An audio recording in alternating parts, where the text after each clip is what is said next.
राजस्थान के कोटा से रविवार को दोपहर में छात्रों को लेकर चली 22 बोगियों वाली स्पेशल ट्रेन बरौनी जंक्शन पर सोमवार की सुबह पहुंच गई।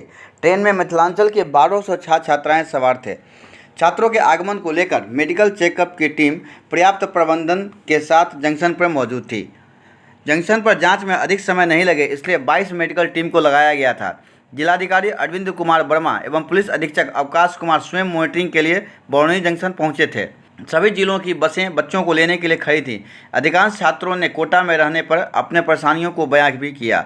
हालांकि हॉस्टल में रहने वाली छात्राओं ने कहा कि उन्हें कोई परेशानी नहीं हुई, सिर्फ कोरोना का भय सता रहा था। जो भी हो, कोटा से लौटने पर छात्र छात्राएं काफ़ी खुश नजर आ रहे थे, तो वहीं अभिभावकों में भी खुशी देखी जा रही है। जानकारी के मुताबिक इस स्पेशल ट्रेन से मुंगेर प्रमंडल के 8 जिलों के 1200 छात्र एवं छात्राएं बरौनी में मौजूद थे। ट्रेन प्लेटफॉर्म पर रुकते ही स्वास्थ्य कर्मियों द्वारा ट्रेन में सवार सभी छात्र छात्राओं के स्वास्थ्य की जांच की गई। जांच के बाद सभी जिलों से आए प्रशासन के बस द्वारा सभी छात्र छात्राओं को उनके अपने अपने जिला में भेज दिया गया है। उसके बाद छात्र छात्राओं को उनके प्रखंड स्तर पर बनाए गए क्वारंटाइन सेंटर में रखा जाएगा।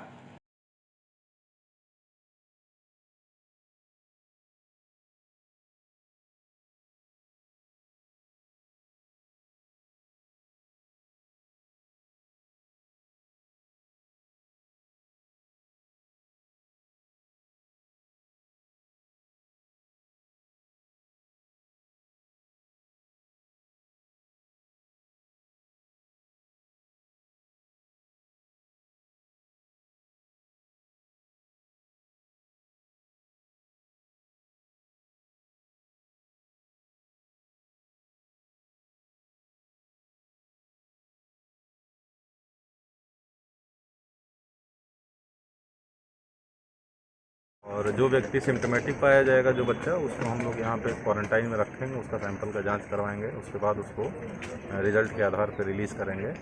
और बाकी जिनका कोई सिम्टम नहीं रहेगा उन लोगों को हम बाहर सभी जिला की गाड़ियाँ लगी हुई हैं, संबंधित ज़िले में उन लोग हम लोग भेज देंगे। तो ठीक व्यवस्था है, अभी चल रहा है। चूँकि स्क्रीनिंग है, थोड़ा एक एक बच्चे में टाइम लगता है डिटेल लिखवाने में, तो अभी 1-1.5 घंटे चलेगा ये। 1200 के करीब हैं। पहले हम लोग प्रखंड में उनको भेज रहे हैं और उसके बाद वहाँ पे अभिभावकों को सूचित किया जाएगा, तब वो लोग उसको हम क्वारंटाइन में ले जा सकेंगे। लेकिन जो सिम्टोमेटिक रूप से ठीक होंगे, जिनको सिम्टम रहेगा, यहीं से हम लोग अलग से उनको एम्बुलेंस से यहीं पे रखेंगे। और बाकी जो बच्चे सिम्टम जिनको बिल्कुल नहीं रहेगा, उनको ब्लॉक से ही वो लोग रह सकते हैं। स्टेशन पे चूँकि इतने अभिभावक अलाउ करते तो फिर बहुत ज़्यादा भीड़ हो जाती है। SCS मिथिला के लिए बेगूसराय से कौनन अली की रिपोर्ट। अगर आप हमारा ये चैनल देख रहे हैं और आपने हमारे चैनल को अभी तक सब्सक्राइब नहीं किया है, तो हमारे YouTube चैनल को सब्सक्राइब कर लें, बेल आइकॉन जरूर दबाएं, जिससे आपको खबर सही समय पर नोटिफिकेशन आपको मिल जाए। आपका सहयोग एवं समर्थन मिलता रहा है। धन्यवाद।